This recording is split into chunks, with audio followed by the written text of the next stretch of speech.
ব্রাহ্মণবাড়িয়ার সদর থানার মাছিহাতা ইউনিয়ন কাছাইট গ্রামের ৭০ বছরের বৃদ্ধকে মিথ্যা মামলা দিয়ে জেল হাজতে পাঠানোর অভিযোগ উঠেছে।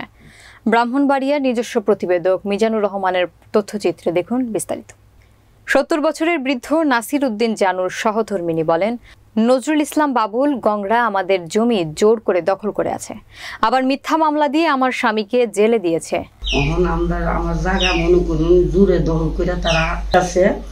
কারা আপনার জায়গা দখল করে? তারা হাইতাছে ভাইয়া নাসির, বাবুল, সাচ্চু, জাহাঙ্গীর, তারা দখল করে আমরা জায়গা হাইতাছে।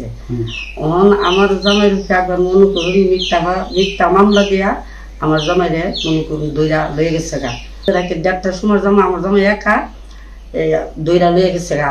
অনেক অত্যাচার বলে সারা বলে বাড়ি ঘরের মানুষ আমার জামাইরে বলে করছে। আরো জানু মিয়ার ছোট ছেলে রাসেল মিয়া বলেন, বাবুল একজন ভূমিদস্যু। আমাদের পাশের বাড়ির রফিকুল ইসলাম চাচ্চু গংদের সাথে জমি নিয়ে কিছু লেনদেন হয়।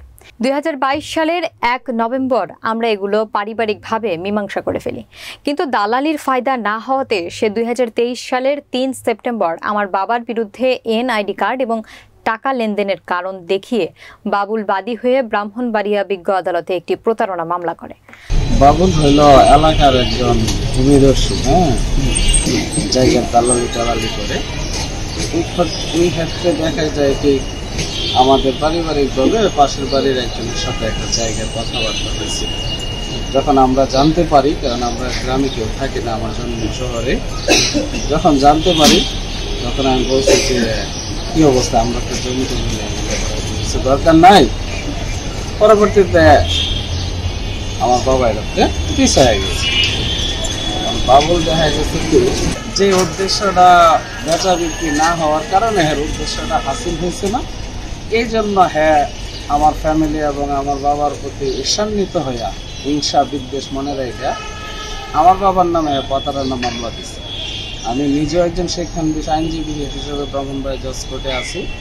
তো আমি ওর বিরুদ্ধে আমি একটা প্রতারণা মামলার জন্য আমি নিজেই চিন্তা করতেছি, কিন্তু আমরা অবগত হওয়ার আগেই ও আমার বাবার বিরুদ্ধে একটা প্রতারণা মামলা করে, যেটা কোনো বাস্তবের সাথে টোটালি বিকৃত, যার তদন্ত দেওয়া হয় ব্রাহ্মণবাড়িয়া সিআইডিতে।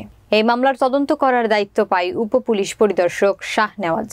তার কাছে মামলার বিষয় সত্যতা জানতে চাইলে সে বারবার তার ঊর্ধ্বতন কর্তৃপক্ষের দোহাই দেয়। সে এও বলে, আদালত যদি মনে করে রিপোর্ট ভুল হয়েছে তাহলে আদালত পরবর্তী ব্যবস্থা গ্রহণ করবে।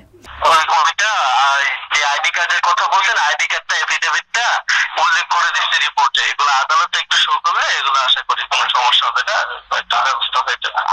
আমি তো মিথ্যা কোনো কিছু লিখতে পারি না, যেটা সত্য ওইভাবে উল্লেখ করে দিচ্ছে। আপনি একটু দেখেন, কাগজপত্র গুলো মিলে দেখেন, এফিডেভিটের কথা উল্লেখ আছে এবং ওই যে ওনাকে যে পালক আনছে এগুলো উল্লেখ আছে। কোনো কিছু ভাই নিজের মন মতো মন গড়া তৈরি করা হয় নাই। ওনার যে আইডি কার্ডে পিতার নাম একটু ভুল আছে এটা উল্লেখ আসছে, এবং ওই পিতা যে ওনাকে পালক আনছে এটা উল্লেখ করছি। সবকিছু উল্লেখ করা, মিথ্যা কোনো কিছু লিখি নাই। আপনি একটু আলোচনা করলে সবকিছু বুঝতে পারবেন। তাদের কাছে এই কাগজপত্রগুলি দিলে আমি এগুলি দিয়ে এটা সাবমিট করলে না, এই কাগজপত্রগুলো ভাই এই কাগজপত্রগুলো দিয়ে আমি সাবমিট করছি। আপনি ওই যে নিচে একটু দেখবেন, আমার রিপোর্টের বাম পাশে এগুলো সব উল্লেখ আছে, চাকরির পরিচয়পত্র উল্লেখ আছে, এফিডেভিট উল্লেখ আছে। আদালত এটা যদি বিবেচনা করে মনে করে যে না রিপোর্ট ভুল হয়েছে, তাহলে আদালত এটা পরবর্তী ব্যবস্থা গ্রহণ করবে। ভাই জানু মিয়ার পালক বাবা এখলাস ভুইয়ার আপন ভাগিনার সাথে কথা হলে সে বলে, জানু মিয়াকে আমার মামা নিজে তার পরিচয় দিয়ে এনআইডি কার্ড করে দেয় এবং কোর্টের মাধ্যমে এফিডেভিট করে তার ছেলের অধিকার দিয়ে তার নামে মামা জমি রেজিস্ট্রি করে দেয়। জানু আমার মামাকে বাবার পরিচয় দেওয়াতে আমরা সবাই তার প্রতি অনেক খুশি।